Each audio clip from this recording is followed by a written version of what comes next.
Welcome to our very first Charter School Investor podcast, where we explore the question, what does charter school leadership look like? Each month, we meet with leaders in the charter school sector to better understand how they land the plane while it's still being built. My name is Alan Wohlstetter, and I'm CEO and founder of School Improvement Partnership.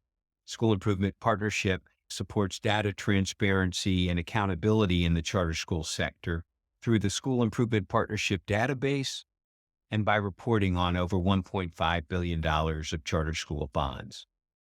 I'm very pleased today to have our first guest, a very good friend of mine, Paul Vallas. As many of you know, Paul is the former Chief Financial Officer of Chicago Public Schools.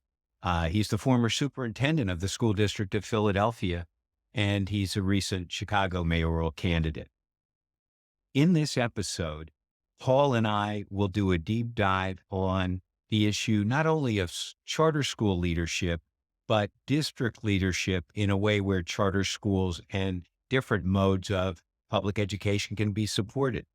We'll also get his advice on setting a culture of academic achievement in Chicago and Philadelphia, how he built actually a school district from scratch after Hurricane Katrina in New Orleans, and also how he sees a future trend of career and technical charter high schools as a model that will be growing. We'll also find a little bit about how Paul feels he's grown as a leader along the way. Before we start, I'd like to thank our sponsor, Herbert J. Sims.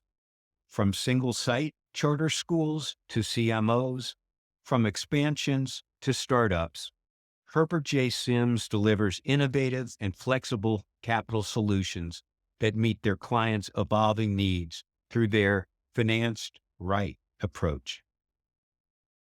Get ready. We're about to take a deep dive with Paul Vallas into what charter school leadership looks like.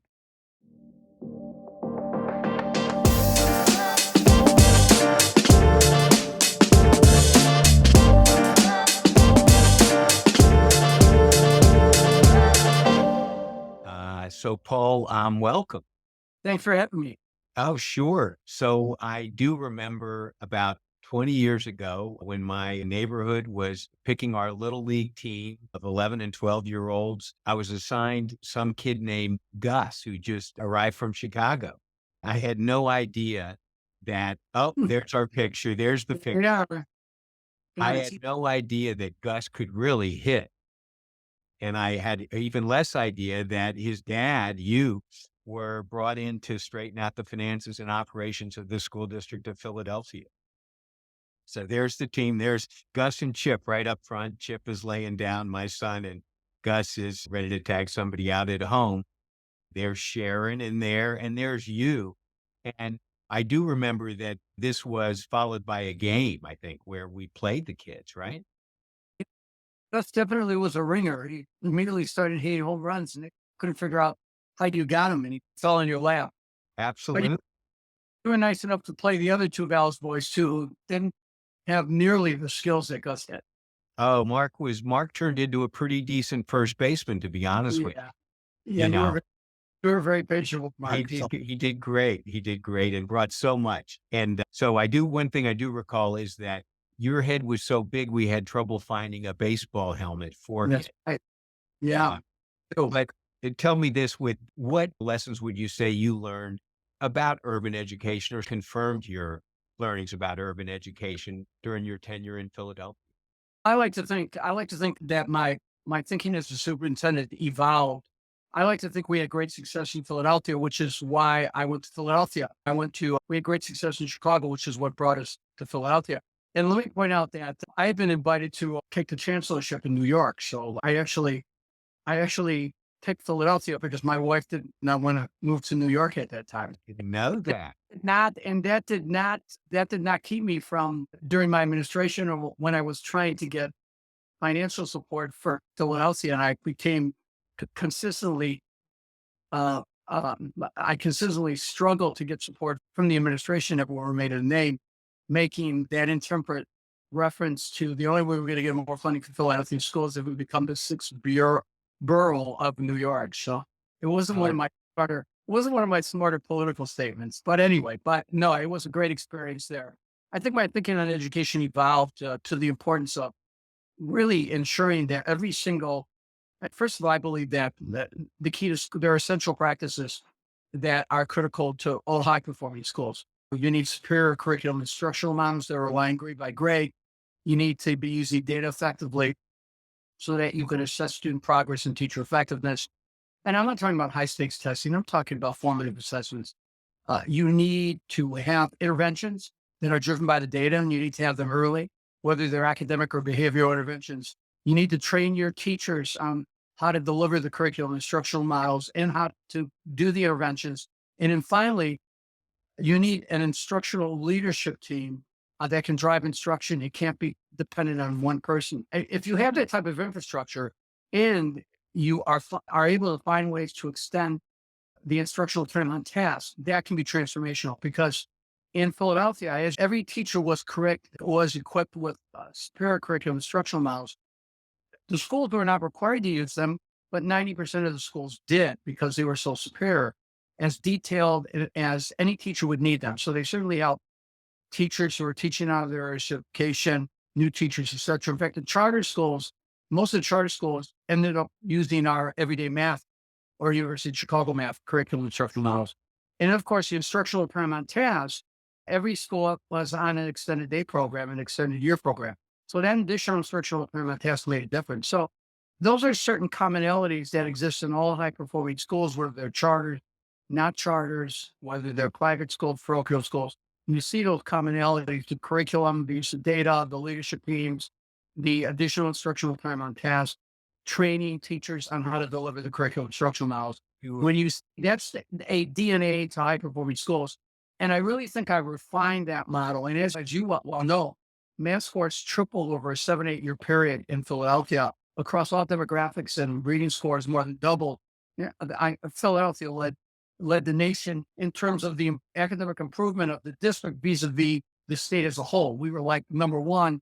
And I think New York among large urban districts was a distant number two. So we clearly had great success. So there's a DNA high performing school. But that piece, what's so interesting about that is at the superintendent level, and I continue to run into people who keep saying, when's Paul Vallas coming back? When's Paul Vallas coming back? People who used to work for you. So I think there were two pieces of it, that were, I think what I recall, which was one, you do have a beautiful way of empowering people and getting it down to the right level so that you don't want to be in every classroom and you don't want your academic people there. So you did that. And then I think of Mao's 1,000 Flowers campaign. You didn't care what kind of school it was. You just want them to be achieving. So whether it's the parochial schools, the charter schools, the district schools, yeah, I felt like you created an environment where the more the merrier. We view charter schools as part of the district, and to the union's credit, we had a very cordial relationship. As with the UPenn model, the model school model, that was their version of a charter. It was an extraordinary model in partnership with the Philadelphia Federation of Teachers. And so at the end, but the point that I want to make is there is a DNA to high performing schools, and the struggle that you face in some large districts where you have unions that are dominated by leaders, not by rank and file teachers, but by leaders who have an agenda other than school improvement. In Chicago, 80% of the union dues are spent on political stuff. And they support anti-police groups. They fund the cop groups. They fund all sorts of far left organizations. It would really become a political organization. The point that I want to make, though, is what happens in many of the traditional school districts is between ineffective state mandates and the union collective bargaining agreements, your ability to bring these essential practices to the schools are impeded. And charters by their nature have the flexibility to have a longer day, to adjust their staffing models, to do all the things that I've articulated.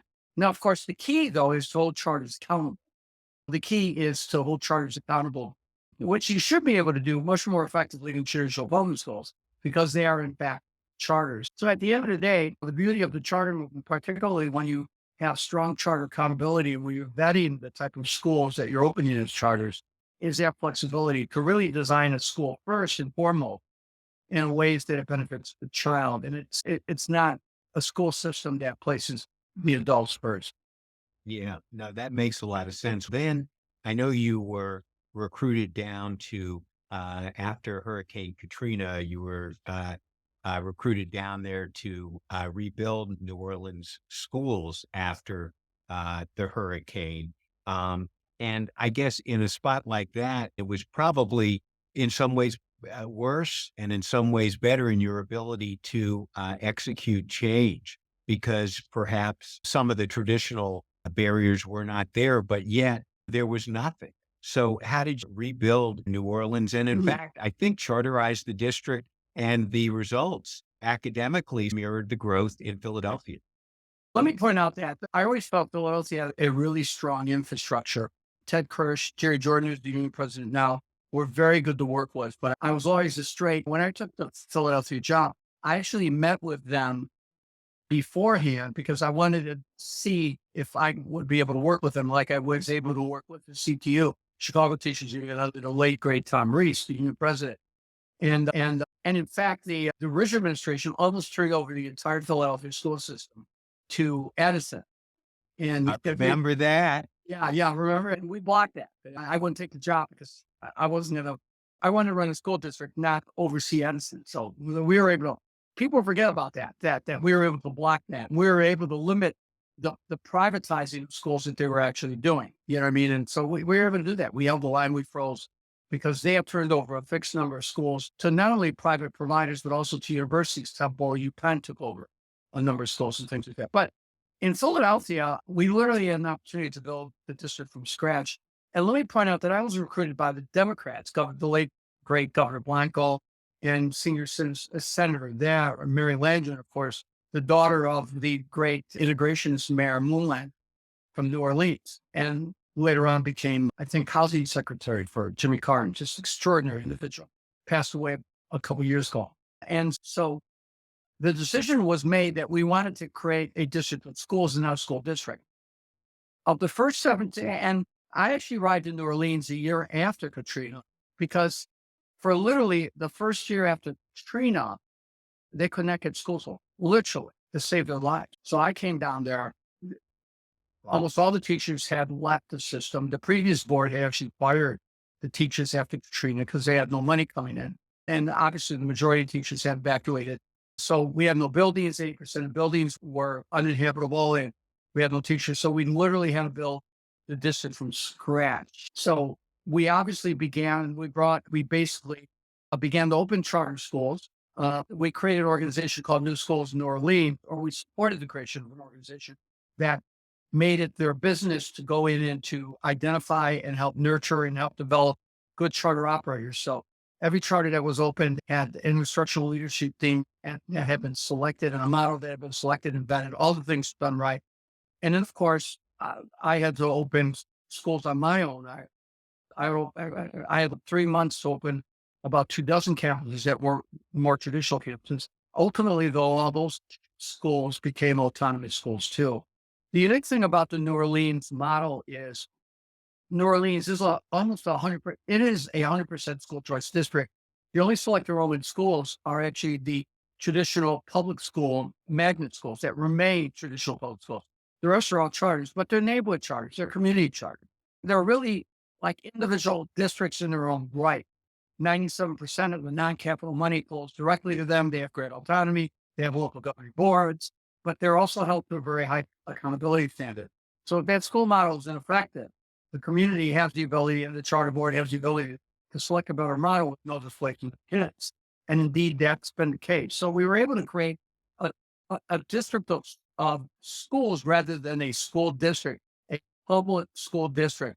And some of the critics the anti-charter critics who want to take shots at New Orleans actually led the state in academic improvement for 7 consecutive years by I think something like 20 points. And New Orleans has always been either the last or the second lowest performing district. And so it certainly had phenomenal success. I think we were able to do it because the community was absolutely unified. There was nothing there. We were building things from scratch. You weren't Sure. displaced up that had been destroyed. And we had strong bipartisan support. And those reforms down there were actually reforms driven by the Democratic leadership, which of course had strong support among the Republican caucus in Louisiana too. So Katrina really brought the community together and gave me broad autonomy to go in and to do what was necessary. Interesting. Then I know just even more recently, in the last couple of years, a different state, you were contacted by the Walton Foundation. They wanted to create a military and first responders academy. They wanted you to do it as a charter high school in Arkansas. And just help me, just not just that example, but just broadly, because I know it echoed one of the charter schools that you set up in New Orleans, the New Orleans Military Military and Maritime the Academy. Maritime Academy. But what are the elements of that academic model that you think are important to replicate? In 1987, I opened one of the nation's first public high school military academies. There was a desire to save this historic building, the Brownsville Armory, which was the first armory built, brick and mortar armory built for Black soldiers, because even the National Guard segregated their soldiers. You had these big behemoth armories for the white soldiers, and you had these barns for the Black soldiers. So I immediately thought, I'm gonna open a military academy. And so that's what we did. We actually opened a military academy. We opened 7 in Chicago. None of them were charter schools, but they all had charter autonomy, because the union leadership gave me broad autonomy, longer day, longer year, staffing models, et cetera, et cetera. It was as if they were functioning charter schools. And of course, in Philadelphia, I opened 2, and then in New Orleans, I opened my first charter military academy, which is the New Orleans Military Maritime Academy, whose enrollment may climb as high as 1,200 under their new expansion plan. And then, of course, the one in Connecticut. It's an ROTC model. The kids are in ROTC 5 days a week. It's all about leadership. It's run by a commandant, and then the chief academic officer serves as the academic principal. And of course, it's got the first sergeant is the disciplinarian, and he manages the school climate. You know what I mean? It's all about leadership development, healthy lifestyles, things like that. And when I say healthy lifestyles, I'm talking about nutrition, exercise, things like that. These are open enrollment schools. They're not select enrollment schools, and they take special ed kids too. So it's really an extraordinary model. But the model also has a work study component, and there's broader application for that component. When kids go to a military academy high school, they actually participate in work study internships in the first responder professions: police, fire, and EMS, nursing, avionics. The objective here is to introduce them to occupations and actually get them paid internships, so we can introduce them to the workforce. We can give them their first job. We can expose them to certain professions. I think that model has great application. And I know they're interested in opening more of them. Also, let me point out that the military academy model is first and foremost a work study school, even before it's an ROTC school, because I'm currently working with a philanthropist named John McKenzie, Michael Johnson, who has the largest boys and girls clubs network in the country. They've opened an occupational training center for high school students, and their goal is to convert it to a charter and to begin to open a series of high schools that are occupational training high schools. In other words, 4-year high schools, get your high school diploma, go to college, community college, whatever you want to do, but introduce you to the real work world and give you the opportunity to participate in work study jobs, paid work study jobs while you're in high school. There's a Catholic school model like that is, for your listeners, that bears researching, and it's called Crystal Ray. The Crystal Ray was founded by the Jesuits. Originally, Chicago was supposed to be a charter school, but the Cardinal nixed it. He didn't want any Catholic charter school, the old Cardinal, and they decided to open it as an independent Catholic school. But all the kids work while they are going to school, and there are now 35 Crystal Ray schools. They're 99% a minority. They're well over 90% low income. It's a terrific school in Philadelphia. Yeah, Absolutely. it's a spectacular school. And so that model has great application for the Well, that's interesting. So when you talk about that, it seems like the idea of what a good school, a good charter school, a good public school may have changed over time. Mhm. And And it sounds just like special educations get an individualized education plan. I think at a lot of these schools, unless I'm missing it, they may get an individualized career plan. Yeah, They absolutely. can start to, even in ninth grade, start to think about what they want to do and get training. So it sounds like the possibility of career and technical education is something, as well as university bound education, that's something that public education should support. Is that what you're saying? Yeah, absolutely. There's been this big push. Obviously, people are saying we got to focus on vocab, occupational training, things like that. But to think for a second that if you're just going to have a strategy where we're going to open up some occupational training centers or some vocab centers, you're never going to reach the critical mass that you need to reach all the kids. And look, with the industry, with the technological evolution moving at an accelerated pace. So we look at now. I was just reading the other day about how AI is going to make some of these programming jobs almost obsolete, like because of the advances in AI. You're going to need a much more flexible occupational training system. So I've always felt that there's no reason why you can't provide work study opportunities for all the students in any city by doing the following things. First, look, opening high schools that have occupational training or that offer trades. I think having vocab schools are fine, but every single school should be able to offer students work experience, should be able to offer students occupational training or work study and paid work study. So this is how I would have done it had I gotten elected mayor in the city of Chicago. All the city agencies and all the city departments and all the city contractors, whom incidentally control 100,000 jobs because the city controls the airport, police, fire, sewer, whatever. They're they were all going to be directed to create work study job opportunities, work study internships for our high school students that they could pick, whether it was the law department or whether it was police, fire, and TMS, to allow the kids to participate in an array of work study programs that would be designed by those entities, not basically run by the teachers or I see. so they will create the program. Secondly, that there are the 26 unions that all agreed to do something similar. Some unions have their own training programs, some do not.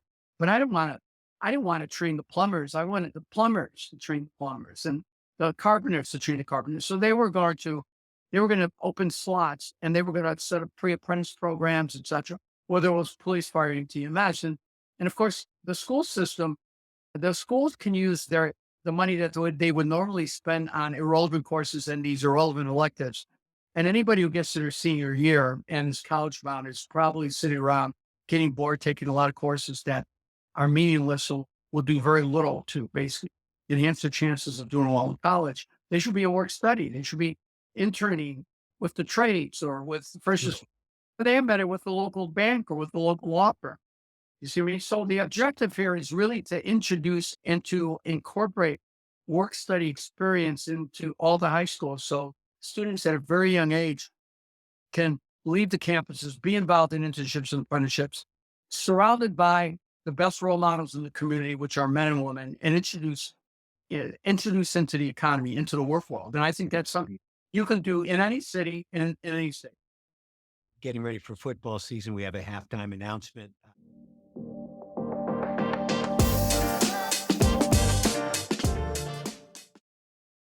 I want to take a quick break and just thank the Charter School Investor podcast sponsor, Herbert J. Sims. From single site charter schools to CMOs, from expansions to startups, Herbert J. Sims delivers innovative and flexible capital solutions that meet their clients' evolving needs through their finance right approach.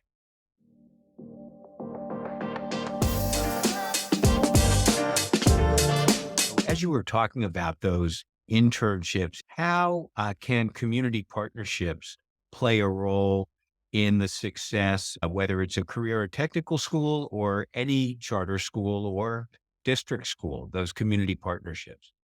They can only be successful if they have an administration that wants to invite them in. There are always organizations right knocking on the door and eager to participate. And so it really begins with the superintendent. We have elected school councils in Chicago. And I remember when Daley took control of the schools, there was this battle because they had created the local school council movement in the 80s. Walter Annenberg funded that, of course, out of Philadelphia. He brought reform to Chicago. He spent more money in Chicago reformed, I think, in God rest his soul, the wonderful philanthropist that he was. But so when Daley took over the school, some people viewed it as like the counter revolution, the Empire Strikes Back. But I quickly realized that the councils could be a vehicle for parental and community involvement. It could be that door, that window that connects the school to the community. So it really, and so when came to Philadelphia, I actually pushed schools to have locally elected councils that would not only have parents represented, but also community-based organizations. So I think it's really important that every school be empowered. Every school have that infrastructure in place that can institutionalize the role for parents and community-based organizations to participate in the schools. First of all, first order of business is to turn those campuses into community centers and to allow community-based organizations, faith-based organizations to bring their programs into access to school. And then secondly, really create the type of governing council, even if it's advisory, that can have that broad representation of those very same groups. So I think that's a way to create this process to where you're bringing the community together, you're breaking the isolation that schools experience, that schools so often have in their own communities, despite the fact that the schools in most communities are the biggest employer, they're the biggest business. So I think those are things that you can do in order to basically anchor the community in that school and vice versa. Interesting. Help me with this. What's an area where you feel like you have learned and grown the most as a leader? An area in so many areas. I think you can pick the area and I can talk to you about how my views have evolved. Have to learn to appreciate the fundamental reasons, the underlying goals of creating local school councils. So I discovered that those councils, rather than being adversaries, rather than being groups that would resist the centralized administration, could be groups that the central administration could use to close ranks, to build support, etc. So I learned that. My thinking on work study has evolved from the concept of trying to reopen these occupational training schools, which I worked to do in partnership with other occupational training institutions. I quickly realized that we needed to do something much broader. And the universal work study of the Crystal Ray model, I discovered, could be done. You could do this at scale, every school. You don't have to be an occupational training center or a vocational ed school to basically introduce and expose children to the professions. I quickly learned on early childhood education, really by my mid-career in Chicago, the importance that waiting until the children were 4 was to provide early intervention, to provide preschool was too late. You needed to begin in the prenatal phase, the prenatal to the classroom program, that identifying pregnant teens, making sure babies were born healthy, teaching the mothers, coaching the mothers, having parent coaches. Most of our parent coaches were actually mothers who have been on public assistance, who had been children who bore children themselves. So they had the experience. So I think when you say, what have I learned? I think I've learned in practically every area, whether it's budget, finance, school construction, or school design.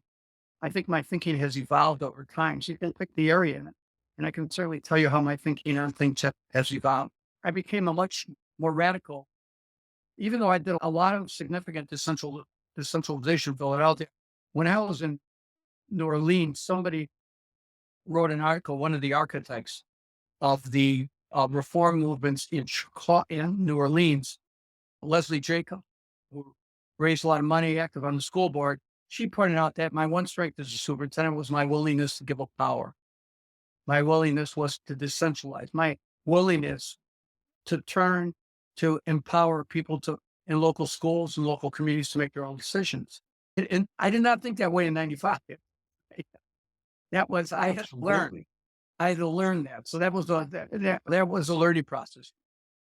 Sure. And when you devolve that power down, and then you create an environment where the number of charter schools grow, whether it's in New Orleans or wherever, as you said when we started our talk, a big piece is, at least as you describe it, data and accountability. Yeah, exactly. Yeah. And, What do you I mean by that? theory of the role of central office is it's evolved from the all dominating central office to a central office that is a resource center that provides all the schools with everything they need in terms of you need a standardized curriculum, you need the right interventions, you need the right quantitative assessment system. Whatever you need, we will provide, but we will provide it if you need it. We will provide it if you want it. So number one, we're going to give you everything you need. And then number two, we're going to hold you accountable for success and failure. Okay. So so that's how you become a school improvement organization. It's the carrot and the stick. We're going to give you everything you need and we're going to hold you accountable. But beyond that, you're on your own. Now, of course, Yeah. our approach to capital was to provide the buildings, regardless of whether or not they were charters, not charters, whatever type of school. Children, they were entitled to, for the money to follow the kids, they were entitled. 97% of the non-capital money actually went directly to the local schools, and they were entitled to the same facility support that the traditional public schools had and would receive. So at the end of the day, we leveled the playing field. But I really feel that the role of the central administration is to provide the best practices, to vet the school operators, to give the local communities the resources and support and the models that they need. Because if you're going to empower them, you need to give them tools to use those powers to the best of in the best interest of the community. As you were talking, I remembered that we were working with financing one of the early charter schools in Philadelphia. If you remember, Community Academy, Joe, Mhm. real good school today. It is grown. It's really in an important pillar. And we were getting ready to do the first investment for charter schools in the municipal bond market in Philadelphia. It was your tenure. And before they sold the bonds to allow them to build their own facility, the investors insisted on getting from the administration, your head of the charter school office on the phone, just to make sure that this was a good school. And so the person who will go nameless from the charter school office got on the phone with all the investors and said, if it were up to me, I'd close them all. I'd close all those charter schools. And darn it, if the next day we had you on the phone with all the investors saying that, to be honest, there's a lot of paths to success in this city. We need every darn one of them. And Community Academy is one. And the Right. bonds were sold and success thereafter. You also, I think when this is just true with anybody in anything, learning is a little bit, you try this and then that doesn't work. You're willing to try that. And you don't just go down the path. What do you think of that? Yeah, I agree. I'm constantly learning. I'm constantly in search of new models. I'm constantly innovating. We have no competition now, artificial intelligence. Yeah, that's right. Right? Yeah. But it's funny as I'm very prolific. So I've been testing my articles with what AI is doing, because now you got these AI systems. It's just the way artificial intelligence is evolving is really stunning. So I told my wife the other day, I'm trying to stay ahead of it. Read some. That's what I'm competing with now, right? But no, That's great. honestly, it's a constant learning process. It's a process of information. I think you've got to keep your ego in check. You know what I mean? And at the end of the day, you've got to be open to new things. The goal here is to find things that work. And like Stephen Hawkins, you're constantly contemplating, you're constantly working problems. I've always considered myself to be almost like an engineer where I'm working the problem.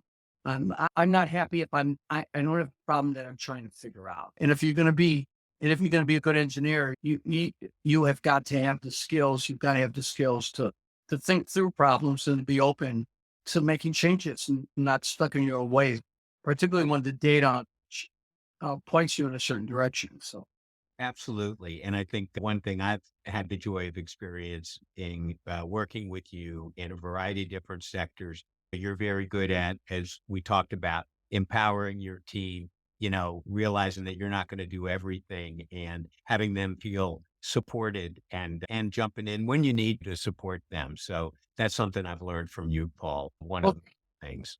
Paul, thank you for being so generous with your but insights.